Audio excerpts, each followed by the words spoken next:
हाय, तर हा आहे 1 महिन्यापूर्वीचा व्हिडिओ. जेव्हा अक्षरशः पावसाने थैमान घातलं होतं. तर त्याच एका दिवशी आम्ही पहाटे पहाटे उठून निघालो होतो एका ट्रिपला जायला. ती ट्रिप अशी होती जी आम्ही खूप दिवसापासून प्लॅन करत होतो. तुमच्यासोबत पण असं होतं का की खूप दिवस कुठेतरी जाऊया जाऊया असं प्लॅन करतो, पण ते काय पॉसिबल होत नाही आणि कधीतरी अचानकच मस्त प्लॅन ठरतो आणि एकदम मेमोरेबलच होऊन जातो. आमचंही तसंच ह्या ट्रिपसोबत झालं होतं. तर बस नाश्त्यासाठी थांबली होती. आम्ही पाऊस चालू असताना गरम गरम भजी, वडापाव आणि चहा घेतला आणि त्यानंतर पुढचा प्रवास सुरू झाला.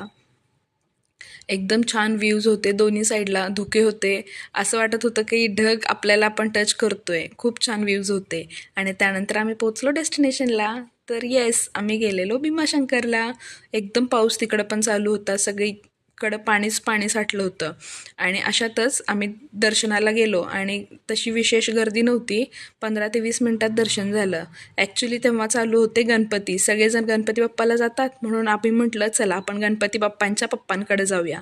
म्हणून आम्ही एक ज्योतिर्लिंग करायचं ठरवलं आणि पोहोचलो भीमाशंकरला. आतमध्ये फोन अलाउड नाही आहे, तरी पण जेवढं पॉसिबल होईल तेवढं कॅप्चर करण्याचा प्रयत्न केला. मस्त दर्शन झालं, एकदम रिफ्रेशिंग वाटलं आणि मंदिराच्या बाहेर पण एकदम लहान मोठी अशी मंदिरं आहेत.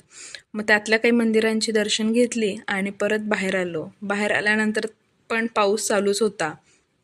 भरपूर पाणी साठलं होतं, वाहत पण होतं.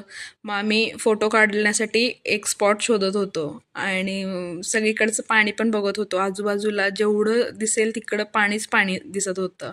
मग त्यानंतर बाहेरच्या साईडला आलो, जिकडून मंदिराचा एकदम बॅक साईडचा व्ह्यू दिसत होता. मग तिथं फोटो पण काढले आणि बाहेर आल्यानंतर स्वीटकॉर्न खाल्ले. मसाला स्वीट एकदम छान त्यांनी बनवून दिले होते. पावसात भिजल्यानंतर ही गरम गरम स्वीटकॉर्न खाण्याची मजा काही औरच असते, नाही? हे बघून तुमच्या पण तोंडाला नक्कीच पाणी सुटेल. तर हो, ते एकदम यमी यमी होते. आणि हे आहेत काही काढलेले फोटोज आणि एक सरप्राईज म्हणजे एक शंख तुम्ही ऐकू शकताय, खूप छान आहे.